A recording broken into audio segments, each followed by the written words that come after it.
So everyone keeps asking me about my zinnia gardens. So today I'm going to walk you through planting a zinnia garden and care for them. Number one, what seeds to choose, how to plant them, how to take care of them, what to do, how to feed them, and of course if you have any diseases. So hold on.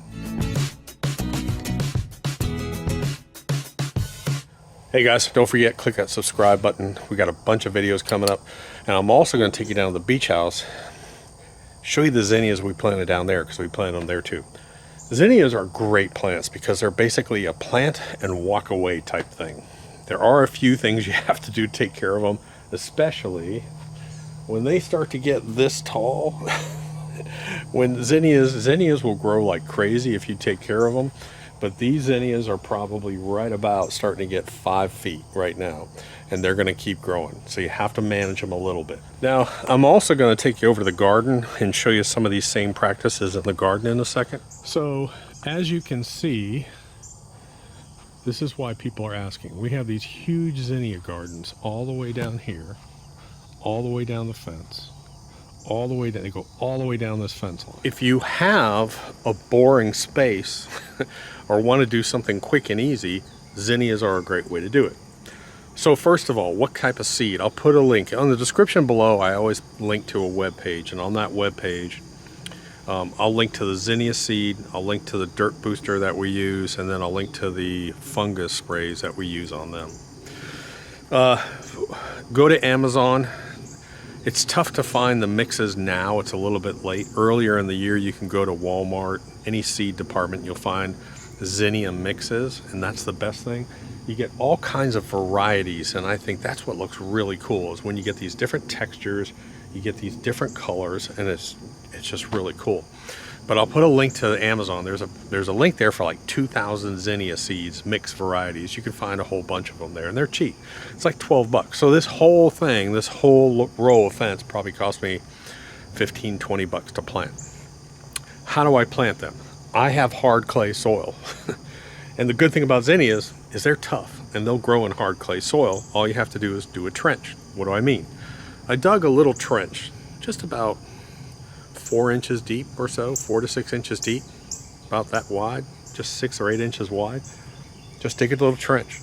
The next thing you're going to put into that trench, I take either a potting soil or some type of garden soil, and then we make our dirt booster compost piles. Now the dirt booster compost piles have a lot of good mycorrhizal fungi. If you don't understand what mycorrhizal fungi is, Google it and read about the symbiotic relationship between plants and the good fungus.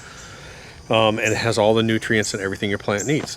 No fertilizers. We're not fertilizing these at all. Just fill the trench with that, sprinkle the seed on top, and maybe put 1/2 inch of soil. When to plant? These can be planted anytime during the growing season. You have to wait until you don't have a frost, however. I will tell you that our first planting here, we had a very late, the latest frost I've ever seen in Georgia come through. It was April or something, late April. It came through and had little zinnia sprouts, and a lot of those died off. So we had to come back and we had to replant. So make sure your frost is gone. Water it and basically walk away, come out and just make sure the seeds don't dry out, and they'll sprout within usually about a couple days, about 5 or 6 days, 7 days, they'll sprout, they'll start to grow.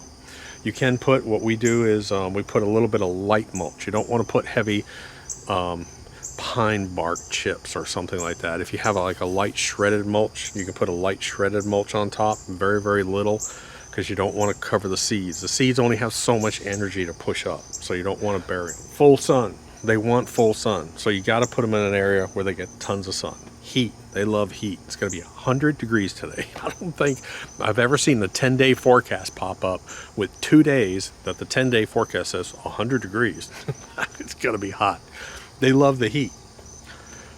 Don't overwater them. I think that's one of the mistakes that people make, is they come out here and they water their zinnias every single day and they keep the soil moist.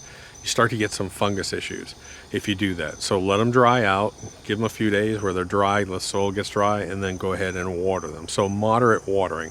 You want to water and let it dry out. Water, let it dry out.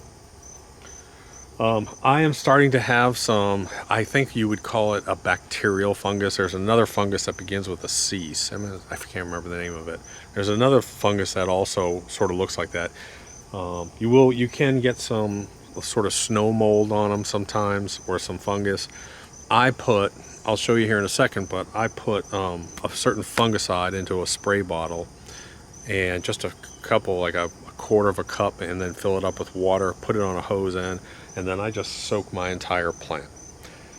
That's what I do to help stop or prevent this fungus. The one thing about zinnias, they grow crazy. So they grow big and tall, and then they kind of want to lean over. So in the previous video, I gave you a tip about these portable grates. Let me show you what I'm talking about. I've got a wildflower garden over here that's easier to show you. So there are two things that I use, because they're going to hang over and you won't be able to cut your grass. So I buy these grates. You can get them I know Lowe's carries them, and I think you can get them on Amazon. So as an example, this plant is hanging down in my yard. I'm going to come in under it like this, and I'm going to lift the plant up and then push that grate down. So we have basically done that. As you can see down low, you can see a grate down there. You can see the fungus. See, we have to come in here and we really need to clean that out. That's probably a bacterial fungus right there. We need to come in here and we need to get rid of all that. But you can see these grates down in here, how we have them positioned to lift the plants up. Now, those grates will work fine until your plants start to reach 5 feet tall. So at that point, you could do two things. I have a soil tester, and I push the soil tester down deep, and then I use these are like 3/4 inch aluminum rods, and then I get this real heavy yarn from Walmart. It's real heavy. And then I just go and I tie them and I sort of pull them back. Now, the other thing you can do, where are they? I don't think they're out here. You can get some, if you have a fence that you're up against, is you can take some eye hook screws, some round eyelet screws, screw it into your fence, and then come around and use that yarn and sort of just lift them up with that yarn too, and you can adjust that over time. So you do have to kind of manage these things because they go crazy. Now, no fertilizer. They don't require a lot of fertilizer. They don't require a lot of water, but we are using the Dirt Booster compost. So let me go over to the garden and just show you that real quick. So this year we followed Gabe Brown did a video about natural gardening and a monoculture versus a multiculture. A monoculture is when you see rows of corn planted, and that's it. So you got plant and dirt, plant and dirt, plant and dirt. And over the past 2 decades, what he has been saying and practicing and preaching across the country is that let your gardens go into a multiculture, which is a mix of wildflowers and grasses and weeds. Well, that's what we've done back here on our vegetable gardens. So in our vegetable gardens, you'll see I have got wildflowers growing all amongst my tomatoes. These are wildflowers and those are tomatoes. And my tomatoes are getting ready to break 7 to 8 feet over here. And over against the fence, the tomatoes are getting ready to break those 8-foot stakes over there. So that's about 7 feet. But the same thing, you can see our zucchini plant, tons of zucchinis. I need to do a video on my zucchini cake recipe. But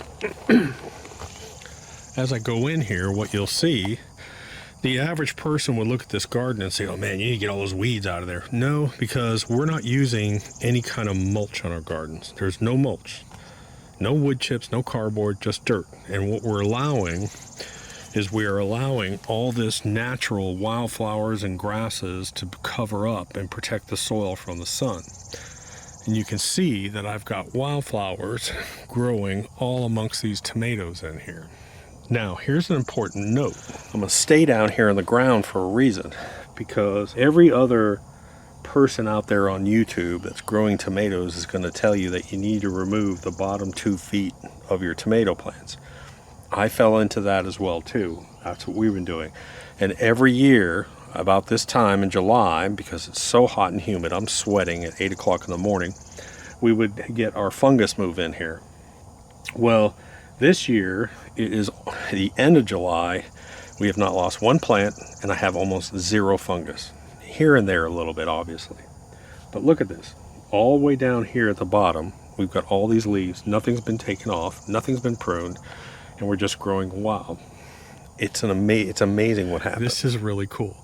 So I want you to see this tomato plant in here. Look at this, okay? Well, look at the wildflowers, and then look at the wildflowers growing up above this tomato plant all the way through it. Isn't that crazy? This is what a multiculture looks like. So I've got big, beautiful tomatoes. Unfortunately, they're starting to split because of all the rain we got. I've got these flowers, and then I've got, look at the green pepper. Look at the green pepper in there. So, is that the craziest? So this is a multiculture. We don't weed the garden.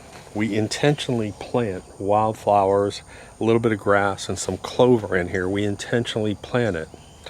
And the beneficial root systems all grow amongst each other. Now, the dirt booster.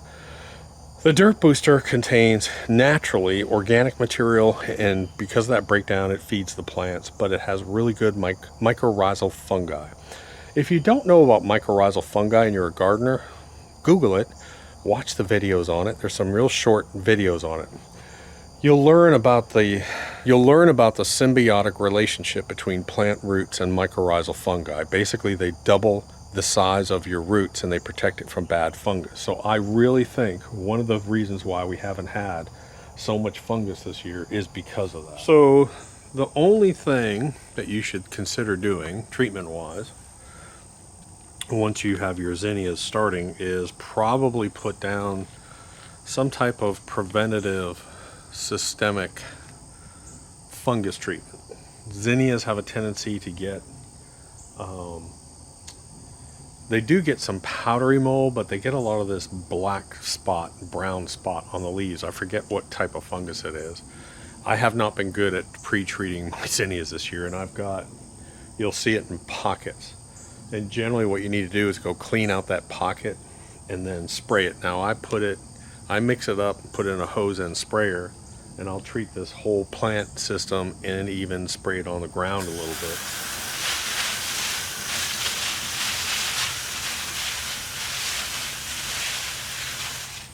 I'm using this product. It's called Daconil, to concentrate fungicide. You can use it on vegetables and flowers. And I'm going to try it. I was using Immunix, and it didn't really seem to be doing a whole bunch. So I'm going to try this and see if I have a little bit better results.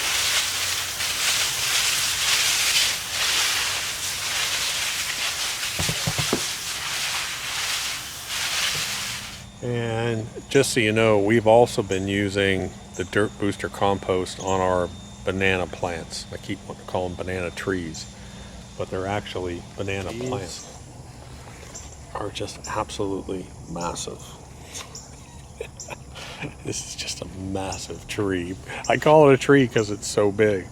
But that thing, look how big. Now look at the bench right here. Look how tall big this thing is. Once a month, I'm taking a couple handfuls of our dirt booster compost and just throwing it down here at the base of it, and again bumping up good mycorrhizal fungi. And this is just absolutely amazing. Ooh, duck's gonna be wrapped up in a pig. So if you don't want to use the dirt booster compost to feed these, you can take PGF Balanced. Now PGF Balanced is brand new. It's a very, very fine, all fast release granular. That's a 10-10-10. It has iron and micronutrients. So if you just want to use a granular fertilizer, once a month, just throw a light layer of the PGF Balance on these things, and it'll take care of them as well too. But you can see I've got some wildflowers mixed in here. But this thing every day is loaded with butterflies. It's loaded with bees, hummingbirds, regular birds. It's it's just a real cool thing to have to fill up some spaces. The other question I get is, what do you do with them afterwards?